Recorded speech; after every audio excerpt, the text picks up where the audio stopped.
तो गाइस हमारा जो न्यू टॉपिक है वो है हमारा असाइनमेंट्स ऑपरेटर के ऊपर। जो पहले हम लोगों ने कंपैरिजन ऑपरेटर्स पढ़े थे उनको ब्रीफली डिस्कस भी किया था, उसकी रेंज भी डिस्कस की थी कि कब ट्रू हो गया और सॉरी कब ट्रू होगा कि जब कौन सी रेंज में जो हमारे पास वैल्यू आएगी तब ट्रू होगी। आज जो है बेसिकली हम जो है असाइनमेंट ऑपरेटर्स को पढ़ेंगे जो कि बहुत ही इम्पोर्टेंट ऑपरेटर्स का टॉपिक है और इसके अंदर भी हमारे पास बहुत सारी टाइप्स आ जाती हैं। उनका आज हम वन बाय वन डिस्कस करेंगे और क्या कहते हैं ब्रीफली डिस्कस करने की कोशिश करूंगा और मैं आप लोगों को समझाने की कोशिश करूंगा। तो आज का जो टॉपिक है वो भी बहुत इंपॉर्टेंट है, तो आप लोगों ने इस टॉपिक को भी अच्छे से समझना है। ठीक हो गया, तो हम लिख लेते हैं यहाँ पे assignment operators. Assignment operators operators के असाइनमेंट ऑपरेटर्स के अंदर हमारे पास जो है क्या कहते हैं कौन कौन से ऑपरेटर आते हैं मैं आप लोगों को यहाँ पे लिख, ये 11 ऑपरेटर्स बेसिकली होते हैं जो कि असाइनमेंट ऑपरेटर्स के अंदर आते हैं। मैं आप लोगों को यहाँ पे लिख देता हूँ, फिर बाद में हम इसको डिस्कस करते हैं। पहला होता है हमारे पास इक्वल टू ऑपरेटर वाला। बेसिकली जो असाइनमेंट ऑपरेटर होता है ये एक वेरिएबल को वैल्यू असाइन करने के लिए यूज़ होता है। आप लोगों ने इसका जो कंसेप्ट है ये समझना है कि हमने कोई वैल्यू जो है वेरिएबल के अंदर स्टोर करनी है, उसको कौन सी वैल्यू असाइन करनी है, यानी कि कितने नंबर की वैल्यू जो है हम वेरिएबल के अंदर स्टोर करेंगे।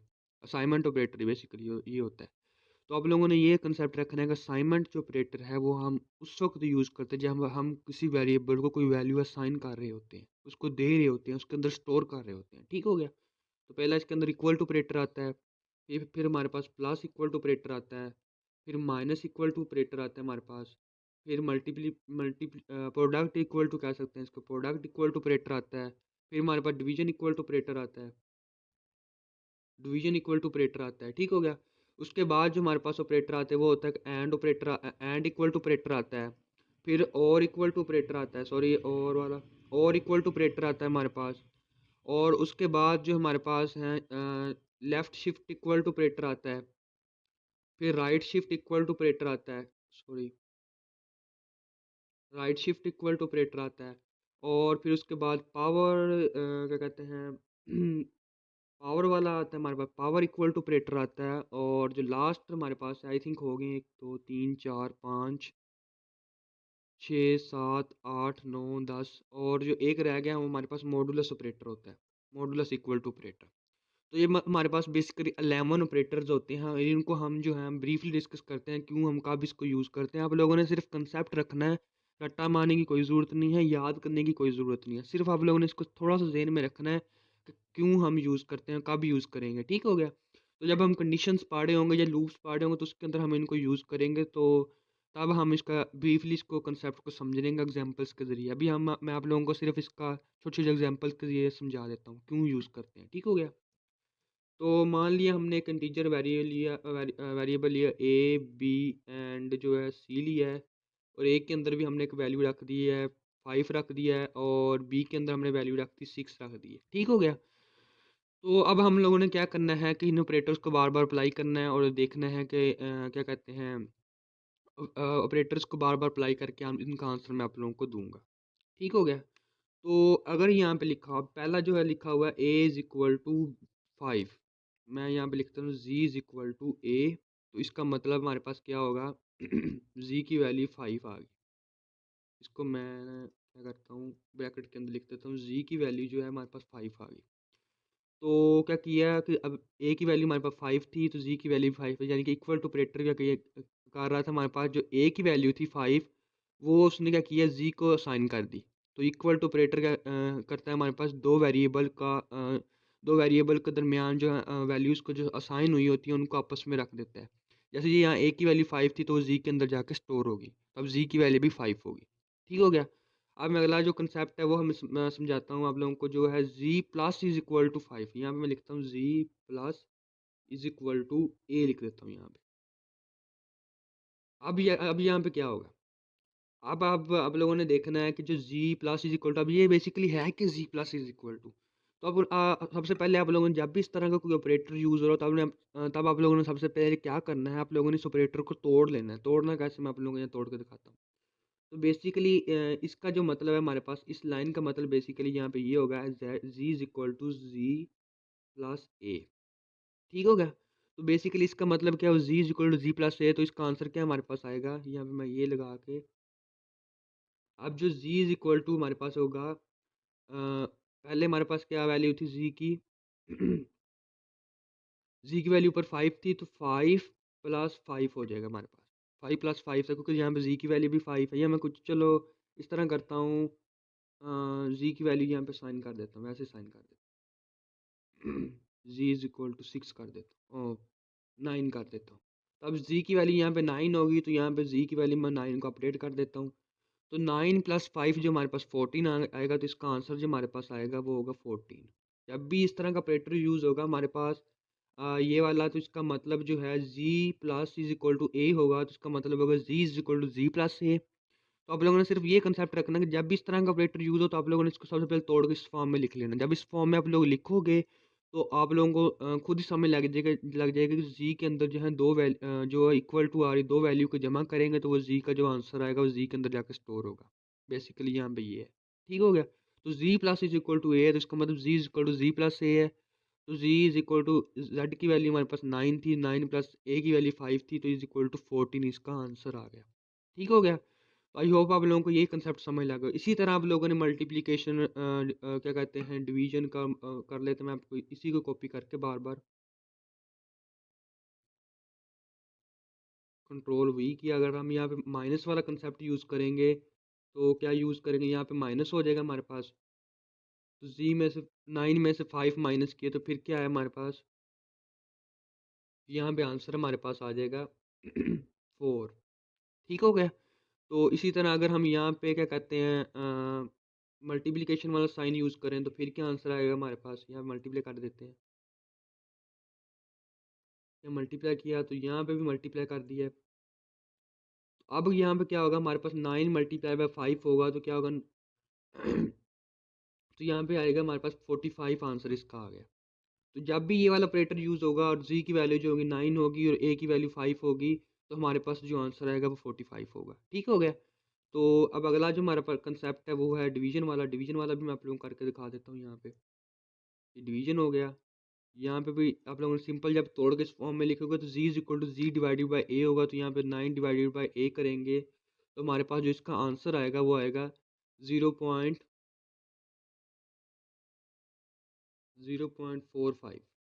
ठीक हो गया। तो इसका आंसर जो आएगा हमारे पास 0.45 आएगा। तो आगे जो है हम अगला कंसेप्ट समझते हैं, वो है हमारे पास एंड इक्वल टू। अब यहाँ पे एंड वाला कंसेप्ट यूज़ हो रहा है, यहाँ पे यूज़ हो रहा है एंड वाला कंसेप्ट। अब एंड क्या है, ये बेसिकली एंड क्या है, जब हम यहाँ पे लिखेंगे G is equal to G and A, तो अब यहाँ पे क्या कंसेप्ट यूज़ होगा हमारे पास, बेसिकली एंड का कंसेप्ट इसलिए यूज़ होगा कि जो जी की वैल्यू होगी वो होगी जी एंड ए। ठीक है, दोनों जो वैल्यू ट्रू होंगी, दोनों वो जी की वैल्यू होगी, मतलब जी के अंदर स्टोर होंगी। ठीक हो गया। तो हम लोगों को समझाता हूँ। G and G is equal to, फर्ज किया हमारे पास जी की वैल्यू 9 थी, 9 और 5। ठीक हो गया। तो अब यहाँ पे कंसेप्ट क्या यूज़ होगा, यहाँ पे कंसेप्ट ये यूज़ होगा कि नीचे जब हम यूज़ करेंगे, यहाँ पे फ़र्ज़ किया, एक मैं वेरिएबल बनाता हूँ, जी इज़ इक्वल टू कोई और variable, a is equal to ji plus 4। ठीक हो गया। तो अब दोनों में से कोई भी वैल्यू आप लोग ले सकते हैं, 5 वाली भी ले सकते हैं, 9 वाली भी आ सकती है। यहाँ पे जी की वैल्यू जो 9 भी हो सकती है, 5 भी हो सकती है, दोनों में से कोई भी यूज़ कर सकते हैं आप। इसमें ये हमारे पास जो है जी की वैल्यू दो साइन अब हम लोगों ने कर दी है, जी के अंदर दो वैल्यू साइन कर दी, 9 और 5। पहले हम एक साइन कर सकते थे, एक वेरिएबल के अंदर एक वैल्यू साइन कर सकते, लेकिन इस ऑपरेटर ने क्या किया कि हमारे पास जी के अंदर दो वैल्यू को साइन किया है, 5 9, और दोनों यूज़ करेंगे जहाँ भी यूज़ करेंगे। ठीक हो गया। तो अब अगला जो कंसेप्ट है हमारे पास और का कंसेप्ट है, यहाँ पे अब आप लोगों को समझा देता हूँ और का कंसेप्ट क्या है।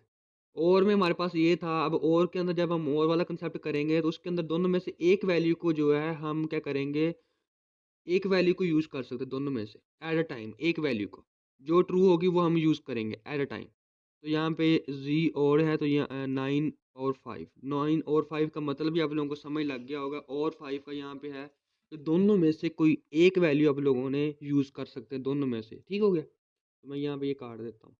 तो बेसिकली जब हम लॉजिकल ऑपरेटर्स पढ़ेंगे उसके अंदर मैं आप लोगों को कंसेप्ट समझाऊंगा, एंड का कंसेप्ट क्या है, और का कंसेप्ट क्या है, और नॉट का कंसेप्ट क्या है। तो आप लोगों ने इसको ज़्यादा जो है ज़्यादा तवज्जो से पढ़ने की ज़रूरत नहीं है, आप लोगों ने सिर्फ कंसेप्ट थोड़ा सा ज़हन में रखना है क्यों हम यूज़ करेंगे, ठीक होगा। सारे ऑपरेटर देखें सेम सेम, आप लोगों ने सिर्फ इतना याद रखना है कि इनको तोड़ना कैसे। जब आप लोगों को तोड़ना आ जाएगा ना, कोई भी वेरिएबल, कोई भी जो असाइनमेंट ऑपरेटर तोड़ना आ गया, तो आप लोग आगे आंसर जो है आप लोग दे सकते हैं, ठीक हो गया। उसके बाद हम जो हैं ये दो बहुत बहुत बहुत इंपॉर्टेंट जो असाइनमेंट ऑपरेटर के अंदर आते हैं, जो अक्सर इंटरव्यूज़ में पूछे जाते हैं, ये इंटरव्यूज़ में पूछे जाते हैं, जो ये दो ऑपरेटर्स हैं, आप लोगों ने इनको दोनों को बहुत अच्छे से देख लेना है, क्योंकि ठीक हो गया। तो हमारे पास जो है जी जो है, यहाँ पे क्या करता हूँ,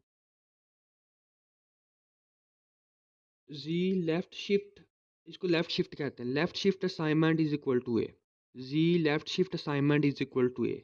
ये आप लोगों ने अब ज़हन में रख लेना, ये क्या चीज़ है, G left shift is equal, G left shift assignment is equal to A. मैं यहाँ पे आगे लिख भी देता हूँ कमेंट आउट में,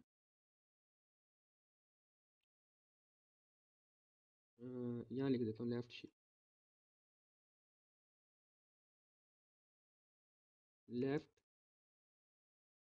शिफ्ट असाइनमेंट, इसको लेफ्ट शिफ्ट असाइनमेंट ऑपरेटर भी कहते हैं, ठीक हो गया। तो अब हम इसको कैसे यूज़ करेंगे, G left shift is equal to है, इसका बेसिक जो फार्मूला हमारे पास वो ये होता है। अब लोग सबसे पहले इसको तोड़ो, ये क्या है, तो इसका तोड़ने के बाद जो हमारा आंसर आएगा ये आएगा, G is equal to G left shift A, ठीक हो गया। अब ये लेफ्ट शिफ्ट बेसिकली क्या होता है, लेफ्ट शिफ्ट अगर आप लोग नेट से पढ़ोगे, यूट्यूब वीडियोस देख के पढ़ोगे, तो उसके अंदर आप लोगों को बताया होगा बीट, एक बीट इस तरफ करना है, शिफ्ट करना है, लेफ्ट को शिफ्ट करना है, राइट को शिफ्ट करना है, ऐसे करना है, ऐसे करना है। तो आप लोगों को समझ नहीं आएगा। मैं सिर्फ आप लोगों को एक सिंपल सा यहाँ पे एक फार्मूला यहाँ पे लिख देता हूँ, आप लोगों ने वो ज़हन में रख लेना है। और कोई जो है बीट शिफ्ट करने की ज़रूरत नहीं है, कोई कुछ करने का कंसेप्ट रखने की ज़रूरत नहीं है, सिर्फ आप लोगों ने वो फार्मूला यूज़ करना है, जहाँ ये लेफ्ट शिफ्ट वाला ऑप्शन यूज़ हो रहा होगा वहाँ आप लोगों ने वो फार्मूला यूज़ कर देना है, ठीक हो गया। तो मैं आप लोगों को यहाँ पे समझा देता हूँ। अब ये जी लेफ्ट शिफ्ट का मतलब क्या हुआ, G is equal to G multiply by, अब यहाँ पे जो है ए पावर ए, बस आप लोगों ने ये कंसेप्ट रखना है। ये वाला जो फार्मूला है ये आप लोगों ने याद कर लेना है। कोई बिट वाला यूज़ करने की ज़रूरत नहीं, कोई लेफ़्ट शिफ्ट बिट को नहीं यूज़ करना, कोई किसी कंसेप्ट को यूज़ नहीं करना, क्योंकि आप लोगों के लिए वो फिर आप लोग वो हाई फाई चीज़ें आप लोगों को समझ में नहीं है। सिर्फ आप लोगों ने सिंपल सा ये जो है ऑटो जनरेटेड फार्मूला है, आप लोगों ने ये जेन में रख लेना है कि जहाँ पे भी इस तरह कंसेप्ट यूज़ हो रहा होगा, G left shift is equal to A, G जो है हमारा सबसे पहले तोड़ेंगे तो ये आएगा। तो सबसे पहले वैल्यू जो है हमारे पास वैसे की वैसे रहेगी, उसके बाद मल्टीप्लाई करके जो अगली वैल्यू यहाँ पे होगी, यहाँ पे कोई नंबर भी हो सकता है 5 7 8, तो 7 की पावर 7 आप लोगों ने कर देनी है। यहाँ पे कोई भी नंबर आ जाए आप लोगों ने उसकी पावर वो कर देना, तो हमारे पास आंसर आ जाएगा। यहाँ पे मैं आप लोगों को एग्जाम्पल के जरिए समझाने की कोशिश करता हूँ। मान लिया हमारे पास अब क्या था, हमारे पास जी की जो वैल्यू थी वो थी हमारे पास 9, तो 9 मल्टीप्लाई बाय, अब मैंने यहाँ पे क्या किया है, 5 जो ए की वैल्यू थी 5 की पावर 5 कर दिया, 5 की पावर 5, 5 की पावर 5 125 होता है, 125 को 9 से ज़रब देंगे तो जो आंसर आएगा हमारे पास वो जो 9 को मल्टीप्लाई किया हमने 125 के साथ, तो जो आंसर आएगा वो जी की वैल्यू होगी, जब भी हम ये वाला ऑपरेटर यूज़ करेंगे, जी लेफ्ट शिफ्ट वाला, ठीक हो गया। अब यहाँ पे अगर अगला कंसेप्ट समझे हम लोग, तो वो है जी राइट शिफ्ट वाला, जी राइट शिफ्ट। तो राइट शिफ्ट में भी आप लोगों ने अगर लेफ्ट शिफ्ट आप लोगों को समझ लगी, तो राइट शिफ्ट में भी सिंपल सा फार्मूला यूज़ होगा हमारे पास, जो है वो होगा, यहाँ पे मैं लिख देता हूँ, G is equal to G divided by, यहाँ पे वही फिर ए पावर ए की पावर ए लेंगे, फिर उसको जी जो आंसर होगा उस पर डिवाइड कर देंगे, तो हमारे पास जो है आंसर आ जाएगा इसका। इसको राइट शिफ्ट कहते हैं, और इसका भी मैं आप लोगों को यहाँ पे कंसेप्ट समझाता हूँ, जी इज इक्वल टू 9 जो है डिवाइडेड बाय 125, तो जो आंसर आएगा वो हमारे पास जी की वैल्यू होगी, अपडेटेड वैल्यू जो होगी। तो जी लेफ्ट शिफ्ट, सॉरी यहाँ पे एक और, जी लेफ्ट शिफ्ट और राइट शिफ्ट, आई होप आप लोगों को समझ में आ गया कि जी लेफ्ट शिफ्ट क्या होता है और जी राइट शिफ्ट क्या होता है। और ये बेसिकली दोनों इंटरव्यूज़ में पूछे जाते हैं और बहुत इंपॉर्टेंट, आप लोगों ने बस जी लेफ्ट शिफ्ट का फॉर्मूला याद कर लेना, बस आप लोगों को जब ये फॉर्मूला याद हो जाएगा ना, तो तब आप लोगों के लिए ईजी होगा चीज़ों को समझना। बस बिट वाइज को वो छोड़ दो कि एक बिट को लेफ्ट शिफ्ट करना है, एक को राइट शिफ्ट करना है, वो आप लोगों को वो हैवी लगेगा, बर्डन आएगा, ठीक हो गया। सिंपल जो है आप लोगों ने इस कंसेप्ट को, इस फार्मूला को, ये 2 फार्मूला यूज़ कर याद कर लेने हैं जब भी हम लेफ्ट शिफ्ट की बात कर रहे होंगे या राइट शिफ्ट की बात कर रहे होंगे। ठीक हो गया? अगला हमारा जो कंसेप्ट है वो है पावर इक्वल टू का बेसिकली जो मैं आप लोगों को यहाँ समझा, पावर इक्वल टू अब यहाँ z की पावर जो है a हो जाएगी, यहाँ पे z की पावर a होगी। अब z की पावर जो 9 की पावर 5 हो जाएगी। 9 की पावर जो 9 को 9 multiply by 9 multiply by 9 9 multiply by, इस तरह 9 को 5 बार आपस में मल्टीप्लाई कर लें तो जो आंसर आएगा हमारे पास वो जो है, यहाँ पे मैं क्वेश्चन मार्क लगाया तो आप लोगों ने आंसर देख लेना क्या आएगा। जो आंसर आएगा वो z की वैल्यू होगी। पावर वाला भी आई होप आप लोगों को समझ में आ गया होगा। अब हम लोगों ने क्या करना है कि मॉडुलस ऑपरेटर वाला करने हैं, इज इक्वल टू a। उसके बाद जो है, सॉरी ये क्या खुल गया। अब यहाँ पे जो z is equal to z modulus, modulus का आई होप का आप लोगों को कंसेप्ट पिछली वीडियो में मैंने समझाया था, लेकिन यहाँ पे फिर मैं एक बार समझा देता हूँ। तो यहाँ पे जो होगा हमारे पास z की वैल्यू जो है, z इज इक्वल टू, अब z परसेंटेज a, इसका मतलब है कि मॉडुलस a यानी कि रिमाइंडर लिखना है। यानी कि हमने क्या करना है कि 9 जो है हमारे पास 9 था, z की वैल्यू 9 को 5 पे डिवाइड करेंगे और जो हमारे पास रिमाइंडर आएगा वो हम लिखेंगे। तो यहाँ रिमाइंडर हमारे पास क्या आएगा, यहाँ मैं लिख देता हूँ 9 मॉडुलस 5। तो हमारे पास जो आंसर आएगा वो 4 आएगा, क्योंकि 4 बचेगा जब 9 को 5 पे डिवाइड करेंगे और 5 को 9 पे डिवाइड करेंगे, सॉरी, तो 4 हमारे पास जो रिमाइंडर में बचेगा तो वो क्या कहते हैं, रिमाइंडर ऑपरेटर यहाँ पे यूज़ हुआ। तो अब ये हमारे पास 11 जो है असाइनमेंट ऑपरेटर्स थे जो हम लोगों ने यूज़ किए हैं। आप लोगों ने इनका कंसेप्ट अच्छे से ज़हन में रखना है, सिर्फ कंसेप्ट रखना है, याद करने की ज़रूरत नहीं है, रट्टा मारने की ज़रूरत नहीं है। जब भी हम मिनी प्रोजेक्ट्स बना रहे होंगे, जो बड़े बड़े प्रोजेक्ट्स बना रहे होंगे, सॉफ्टवेयर बना रहे होंगे, तब हमें इन ऑपरेटर्स की ज़रूरत पड़ेगी। जहाँ हमें ऑपरेटर ज़रूरत पड़ेगी वहाँ हम लोग वहाँ पे वो ऑपरेटर यूज़ करेंगे।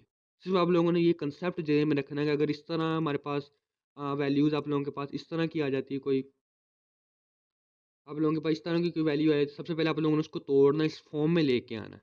जब आप लोग इस फॉर्म में इसको लेके आएंगे, उसके बाद जो हमारे पास वो उस सिंपली इस फार्मूला, जब हमारे पास ये तोड़ के फार्मूला बनेगा, इसके अंदर जो वैल्यूज़ इसके हिसाब से जो वैल्यूज़ आएंगे हम इसके अंदर जो वैल्यू स्टोर करेंगे और जो हमारे पास जो आंसर आएगा वो अपडेटेड आंसर होगा।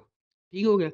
तो सिंपली आप एक और मैं आप लोगों को कंसेप्ट ये भी यहाँ मैं समझा देता हूँ कि आप लोग या तो ये यूज़ कर लो या ये यूज़ कर लो, दोनों में से कोई भी यूज़ कर लो। जब भी हम प्रोग्राम बना रहे हो दोनों में से कोई भी चीज़ यूज़ कर सकते हैं, या ये वाला फार्मूला यूज़ कर लो सिंपल, या आप लोग ये यूज़ कर लो, दोनों में से कोई भी यूज़ कर सकते हैं। ठीक हो गया? तो यहाँ पे ये लाज़मी नहीं है कि यही आप लोगों ने जो है जब हम प्रोग्राम बना रहे होंगे तो उसके अंदर लाज़मी यही यूज़ करना है, ये वाला नहीं। आप लोग ये भी यूज़ कर सकते हैं, ये वाला। दोनों में से जो मर्ज़ी लिख दो, इसकी जगह ये लिख दो, या इसकी जगह पे ये लिख दो, या इसकी जगह पे ये लिख दो। तो हमारे पास आंसर दोनों का सेम ही आएगा और कोई फ़र्क नहीं पड़ेगा। तो ये असाइनमेंट ऑपरेटर्स थे, 11 ऑपरेटर्स थे हमारे पास। मैंने आप लोगों को इसका कंसेप्ट अच्छे से समझा दिया। आई होप कि आप लोगों को समझ में आ गया होगा। अगर कोई चीज़ नहीं समझ लगी तो मैं एक अलहदा वीडियो बना दूँगा। आप लोगों ने कमेंट में मुझे बता देना है कि मुझे ना ये चीज़ समझ नहीं लगी, ये ऑपरेटर समझ नहीं लगा, हम उस पे अलहदा एक वीडियो बना देंगे। ठीक हो गया? तो आज के लिए फिर इतने, आगे हम अब लॉजिकल ऑपरेटर्स को पढ़ेंगे। जो नेक्स्ट वीडियो हमारी होगी उसके अंदर हम लॉजिकल ऑपरेटर्स को पढ़ेंगे। वो भी हमारे पास 3 टाइप्स के ऑपरेटर्स होते हैं और उसको हम ब्रीफली डिस्कस करेंगे। अल्लाह हाफिज़।